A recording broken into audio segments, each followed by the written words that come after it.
கேள்வி வருகிறது,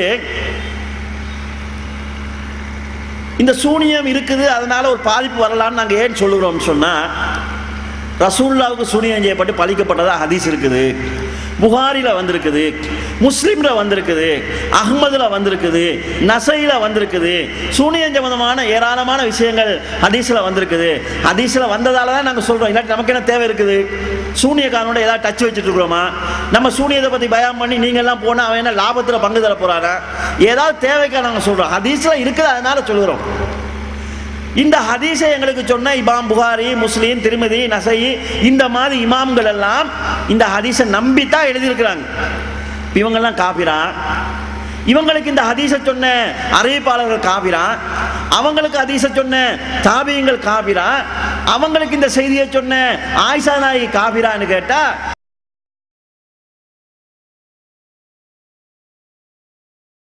அப்ப புகாரி முஸ்லீம் ஹதீஸ்களை பதிவு பண்ணாங்களே, இவங்கெல்லாம் முஷ்ரிக்கா? இவங்க இன்றைக்கு உயிரோடு இருந்தால் அவங்க பின்னாடி தொழலாமா அப்படி கேள்வி வருது. புகாரி முஸ்லீம் இந்த ஹதீஸ்களை பதிவு பண்ண இமாம்கள் யாரும் இன்றைக்கு உயிரோடு கிடையாது. அவங்க பின்னாடி நின்று தொழக்கூடிய ஒரு நிலையும் ஏற்படாது. ஆனா இப்போ யாரை இதை சூனியம் உண்மை நம்புறாங்களோ அவங்க பின்னாடி தொழக்கூடாது. ஆனா இப்போ யாரை இதை சூனியம் உண்மை நம்புறாங்களோ அவங்க பின்னாடி தொழக்கூடாது. ஆனா இப்போ யாரை இதை சூனியம் உண்மை நம்புறாங்களோ அவங்க பின்னாடி தொழக்கூடாது. அப்ப புகாரி முஸ்லீம் முஷ்ரிக்கா அப்படி கேள்வி வருமே? அதை நம்முடைய மார்க்கத்தை பொறுத்த வரைக்கும் தெளிவான ஷிர்கான காரியங்களை ஒருத்தன் செஞ்சா அவன் முஷ்ரிக் என்பதில் மாற்றுக்கிறது கிடையாது. அவனுக்கு நிரந்தர நரகம் என்பதிலும் மாற்றுக்கிறது கிடையாது. ஆனால் சில நுணுக்கமான விஷயங்கள் இருக்குது. அந்த நுணுக்கமான தவறுகளை செய்யக்கூடியவர்கள் அந்த ஷிர்க்குங்க நம்பிக்கை செய்ய மாட்டாங்க. அப்ப அந்த மாதிரி சில தவறுகளாக இருந்தால் ஒருவன் ஷிர்க் என்பது அவனுக்கு விளங்கப்படுத்தப்படாமல், அந்த விஷயத்தில் ஷிர்க் இருக்குது என்று அவனுக்கு எடுத்து சொல்லப்படாமல் அந்த தப்பை ஒருவன் செய்து ஒருவன் மரணித்தான் என்று சொன்னால் அது இறைவனுக்கு அது இணை கற்பிக்கக்கூடிய காரியமா ஆகாது. அவங்க ஷிர்கா கருதப்பட மாட்டாங்க.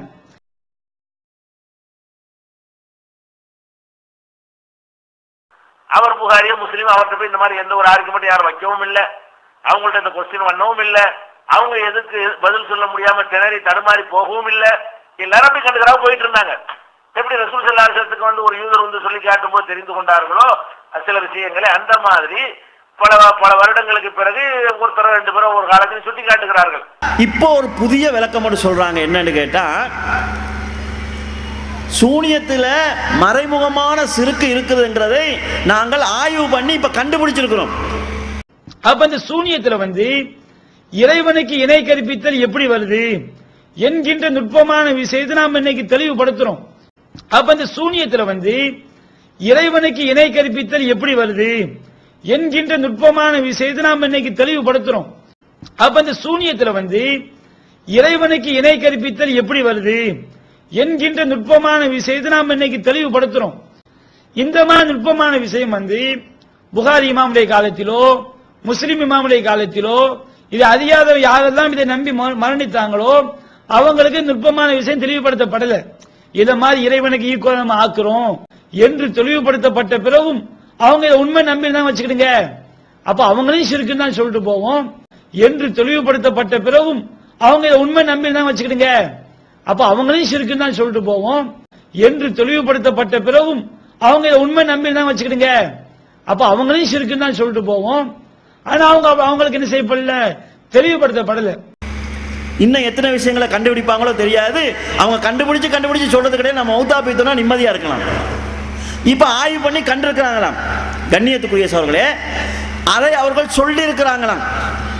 சொன்னதுக்கு பிறகு யார் நம்புறாங்களோ அவங்க முஸ்லிக்காம், சொல்றதுக்கு முன்னால நம்புறவங்க முஸ்லிக் இல்லையாம்.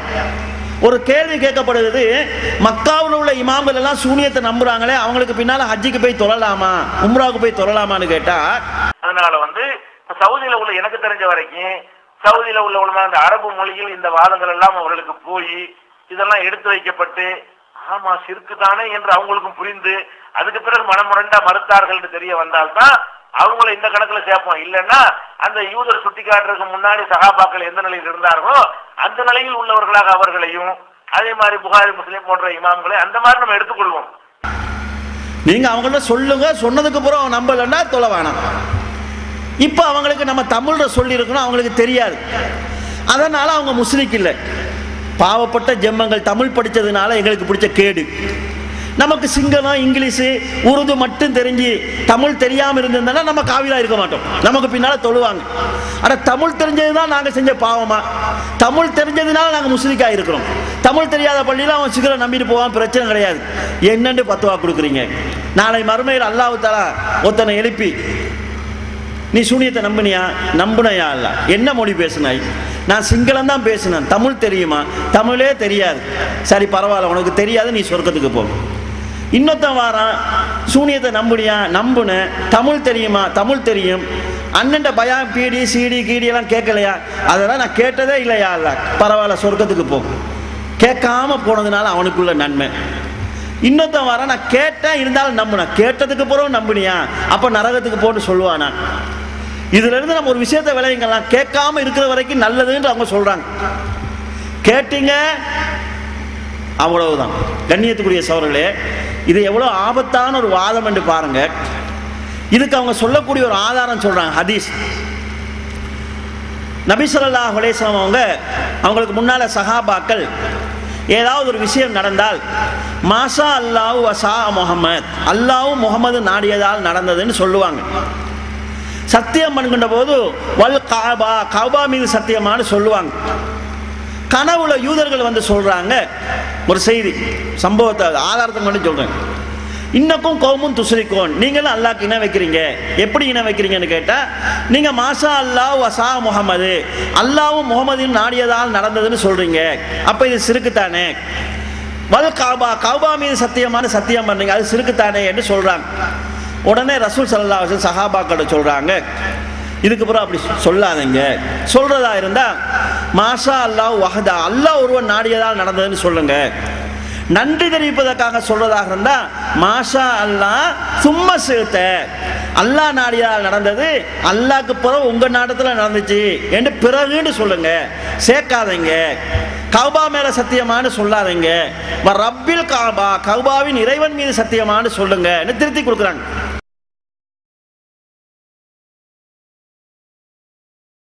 எப்படி இருக்கிறது என்று கேட்டால், இப்ப நபிகள் நாயகம் ஸல்லல்லாஹு அலைஹி வஸல்லம் அவங்களுடைய காலத்துல ஒரு யூதர் வர்றாரு. யூதர் வந்து என்ன செய்யறாரு, ரசூல் ஸல்லல்லாஹு அலைஹி வஸல்லம் கேட்கிறாரு, நீங்க முகமது, நீங்க வந்து அல்லாஹ்வுக்கு இணை கற்பிக்க கூடாது என்று ஒரு கொள்கை எங்களுக்கு சொல்றீங்க. ஆனால் சொல்லக்கூடிய நீங்களே இன்னக்கும் துஷ்ரிகூன ஒத்து நத்திட்டூன, நீங்களும் அல்லாஹ்வுக்கு இணை கற்பிக்கிறீர்கள், அல்லாஹ்வுக்கு ஈக்குவலாக ஆக்கத்தான் செய்கிறீர்கள் அப்படின்னு ஒரு பயங்கரமான ஒரு குற்றச்சாட்டுக்கு வைக்கிறார். யார்கிட்ட? நபிகள் நாயகம் ஸல்லல்லாஹு அலைஹி வஸல்லம் அவங்களை பார்த்து சொல்றாரு, எங்களை வந்து சிறுக்கு வைக்கிறதாக சொல்ற நீங்களும் சிறுக்கு வைக்கத்தானே செய்யறீங்க அப்படின்னு கேட்கிறாரு. அப்ப ரசூல் ஸல்லல்லாஹு அலைஹி வஸல்லம் கேட்கறாங்க, அது என்னப்பா, அது எங்க நாங்க சிறுக்கு வைக்கிறோம் கேட்கறாங்க. அப்ப அவர் என்ன சொல்றாருன்னு கேட்டா, நீங்க வந்து அடிக்கடி உங்களுடைய பேச்சுக்கள்ல வந்து கஅபாவின் மீது சத்தியமாக சொல்றீங்க.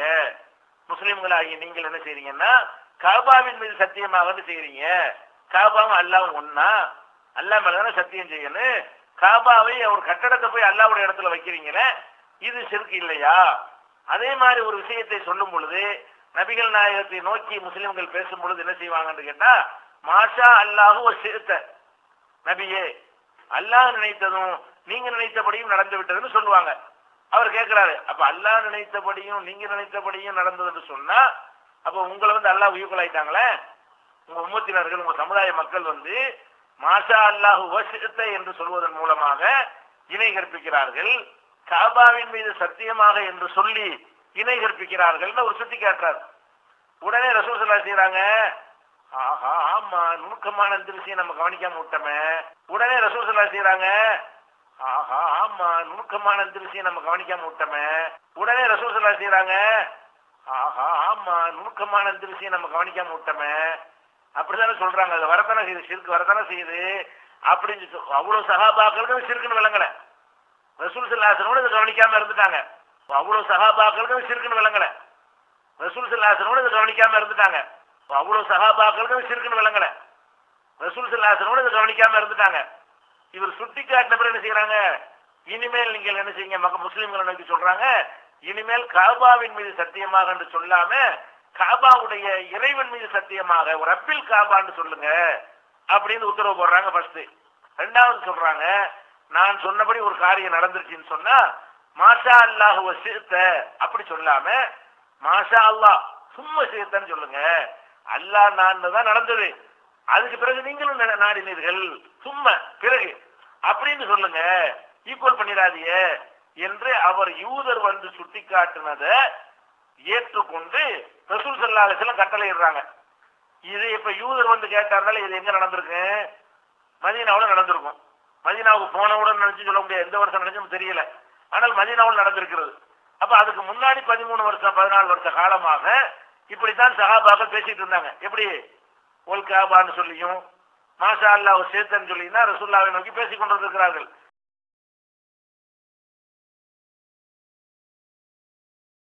அந்த காலகட்டத்தில் எத்தனை சஹாபாக்கள் மௌத்தாவும் போயிருப்பார்கள். இந்த மாதிரி இந்த நுணுக்கமான சிறுக்குகளை புரிந்து கொள்ளாத நிலையில அந்த காலகட்டத்தில் எத்தனை சஹாபாக்கள் மௌத்தாவும் போயிருப்பார்கள். இந்த நுணுக்கமான சிறுக்குகளை புரிந்து கொள்ளாத நிலையில அந்த காலகட்டத்தில் எத்தனை சஹாபாக்கள் மௌத்தாவும் போயிருப்பார்கள். இந்த நுணுக்கமான சிறுக்குகளை புரிந்து கொள்ளாத நிலையில அல்லாஹ் தான் வணங்கணும், அதெல்லாம் டவுட்டே கிடையாது. இது சிறுக்குல வராது என்று நினைத்து கொண்டு என்ன செஞ்சிருக்காங்க, அவங்க மூத்தாவும் போயிருப்பார்கள். அவங்கள நரகவாசியா? அவங்களுக்கு இந்த நுணுக்கம் சுட்டி காட்டப்படவில்லை, கவனிக்கல, கண்டு உள்ளடங்கும் போது இதுல ஒண்ணு சிறுக்கு இல்லைன்னு அப்படி போய் கொண்டிருந்தார்கள். அவங்களுக்கு இந்த நுணுக்கம் சுட்டி காட்டப்படவில்லை, கவனிக்கல, கண்டு உள்ளடங்கும் போது இதுல ஒண்ணு சிறுக்கு இல்லைன்னு அப்படி போய் கொண்டிருந்தார்கள். அவங்களுக்கு இந்த நுணுக்கம் சுட்டி காட்டப்படவில்லை, கவனிக்கல, கண்டு உள்ளடங்கும் போது இதுல ஒண்ணு சிறுக்கு இல்லைன்னு அப்படி போய் கொண்டிருந்தார்கள். அந்த சஹாபாக்கள் யாரும் தப்பானவர்கள் அல்லாஹ்வால் கருதப்பட மாட்டார்கள். ஏன்? அவங்க வந்து அது சிறுக்குன்னு நினைக்கப்படவில்லை, விளங்கப்படுத்தவில்லை. அப்ப ஒரு யூதர் விளங்கப்படுத்தினது ரசூலுல்லாஹ் ஏற்றுக்கொண்டார்கள். என்னங்க நீங்க கவனிக்கணும்னா, ஒரு யூதர் வந்து அதை விளக்கி சொல்லுகிறாரு, அதை நபிகள் நாயகம் ஸல்லல்லாஹு அலைஹி வஸல்லம் ஏற்றுக்கொண்டு ஆமா இந்த பாயிண்ட் கரெக்டா தானே இருக்குது, சிறுக்குடைய வாசல இருக்கக்கூடாது, இது இப்படி வருமே, இவர் சொல்றபடி வரத்தானே செய்யும் என்று ரசூல் ஸல்லல்லாஹு அலைஹி வஸல்லம் ஒத்துக்கொண்டார்கள். அப்ப இதுல என்ன விளங்குறது? இந்த நுணுக்கமான விஷயங்களை பொறுத்த வரைக்கும் சுட்டிக்காட்டப்படாத ஒரு நேரத்தில் ஒருவர் வந்து ரசூலுல்லாஹ் செஞ்சாங்க, அவர் இப்படி எல்லாம் சிறுக்கு வருதுன்னு விளங்கப்படுத்தி ஆமா சரிதானே அப்படின்னு புரியாம நம்பினார்னு வைங்க, அவர் குற்றவாளியாக மாட்டார். இவங்களோட ஆதாரம் என்னன்னு கேட்டா, ரசூலுல்லாஹ் சொல்றதுக்கு முன்னால சஹாபாக்கள் எல்லாம் சிறுக்குன்னு சொல்லப்பட்ட இந்த வேலையை செஞ்சாங்க தானே. நம்ம அவங்கள முஸ்லிக்குன்னு சொல்லுவோமா? சொல்ல மாட்டோம். இப்போ ரசூலுல்லாஹ் சொல்லிட்டாங்க தானே இப்படி சொல்லாதீங்கன்னு, அதுக்கு பிறகு செஞ்சா நம்ம முஸ்லிக்குன்னு சொல்லுவோமா இல்லையா? சொல்லுவோம். அதே மாதிரி நாங்கள் இப்போ ஆய்வு செய்து கண்டுபிடிச்சிருக்கிறோம். கண்டுபிடிக்கிறதுக்கு முன்னால் நம்முடையவங்க முஸ்லிக் கிடையாது. கண்டுபிடிச்சி நாங்கள் சொல்லி அது யார் யாருக்கெல்லாம் எத்திச்சோம் அவங்கெல்லாம் முஸ்லிக்குகள்னு சொல்லுவாங்க.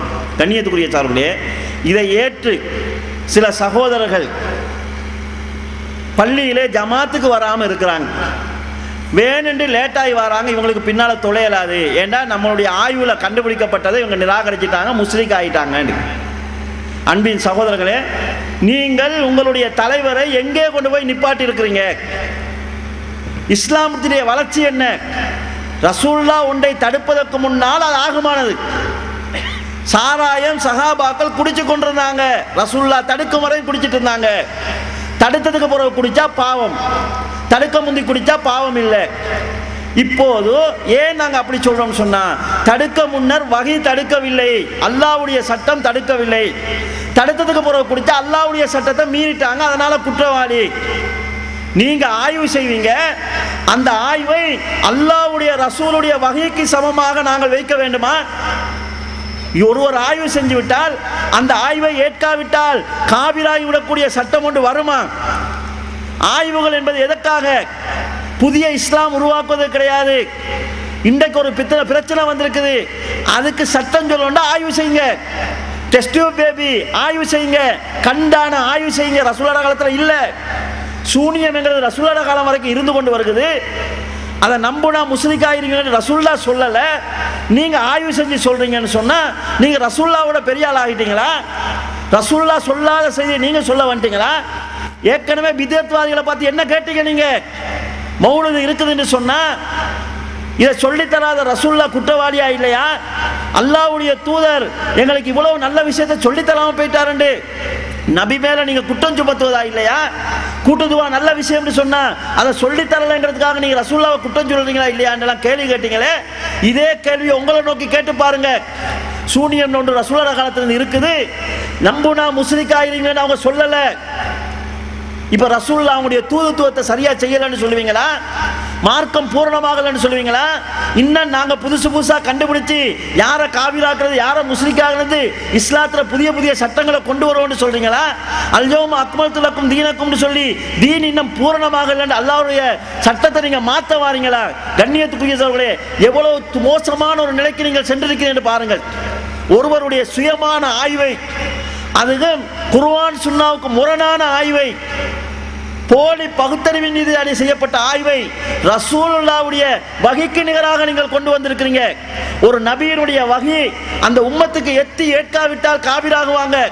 உங்களுடைய ஆய்வு எங்களுக்கு ஏற்கலன்னு சொன்னா நாங்க காபிர் ஆகிருவோமா? மூளைன்றது உங்களுக்கு மட்டும்தான் அல்லாஹ் தந்திருக்கிறானா? வெத்த யாருமே ஆய்வு செய்யக்கூடாதா? அவங்களுக்கு குர்ஆன் ஹதீஸ் அவன் பார்த்து புரிஞ்சது, உங்க பார்வையில் அதுதானே சரி. நீங்க என்ன சொல்றீங்க? குர்ஆன் ஹதீஸில் நான் என்ன விளங்கணும்னா அதுதான் மார்க்கம். சரி, உங்களுக்கு அதுதான் மார்க்கம் தான். குர்ஆன் ஹதீஸில் நான் என்ன விளங்கணும்னா அதுதான் எனக்கு மார்க்கம். நான் இருக்குதுன்னு விளங்கி இருக்கிறேன். அப்ப எப்படி நீங்க இதை பிளன்னு சொல்லுவீங்க? உங்க பார்வையின் அடிப்படையில். கண்ணியத்துக்குரிய சகோதரர்களே, நூற்றாண்டு காலமாக நம்பப்பட்டு வந்த விஷயம், இவ்வளவு பேரையும் காபிராக்கக்கூடிய விஷயத்தை, இந்த உம்மத் அப்படியே குபுர்ல இருந்துச்சு ஒரு விஷயத்தை நான் கூசாம சொல்றீங்களே, எப்படி சொல்றீங்க? இலங்கையில் ஒரு விவாதம் நடந்தது.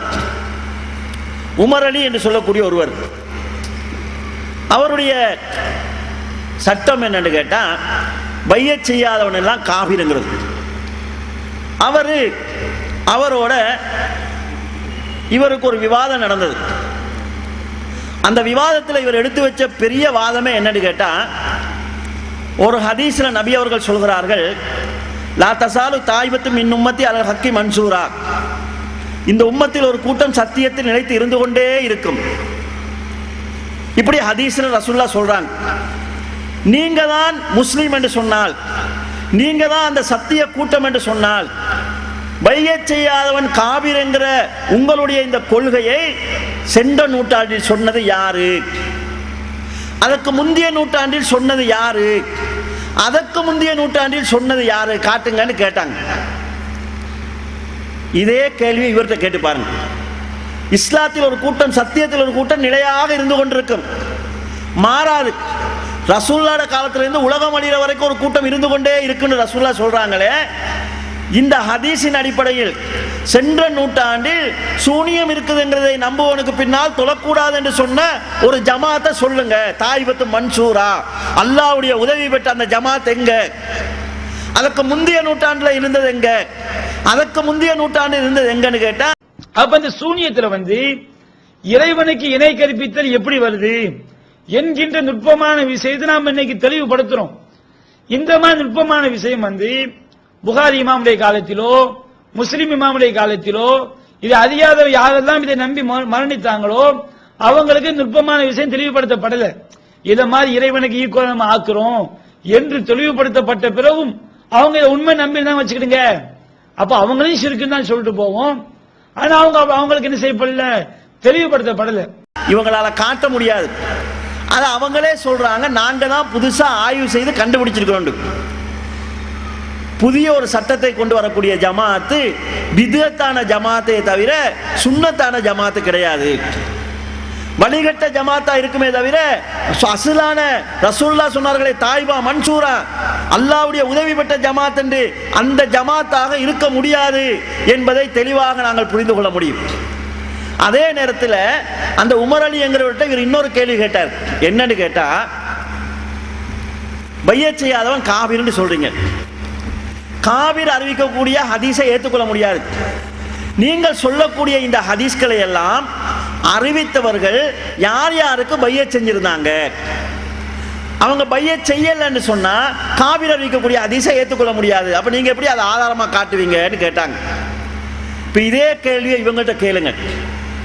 சூனியம் இருக்குது என்று நம்புறவன் முஸ்லிக் என்று சொன்னால், நீங்க ஹதீஸ் என்று சொல்லக்கூடிய ஹதீஸ்களை அறிவித்த அறிவிப்பாளர்கள் இந்த கொள்கையில இருந்தாங்களா? சூனியம் இருக்குதுங்கிற நம்பிக்கையில் இருந்தாங்களா? இருக்குதுங்கிற நம்பிக்கையில் இருந்தாங்கன்னு சொன்னால் அவங்க முஸ்லிக் ஆயிடுவாங்க. அவங்க முஸ்லிக் என்று சொன்னா அவங்க அறிவிக்கக்கூடிய ஹதீஸ்களை நீங்க எப்படி எடுப்பீங்க?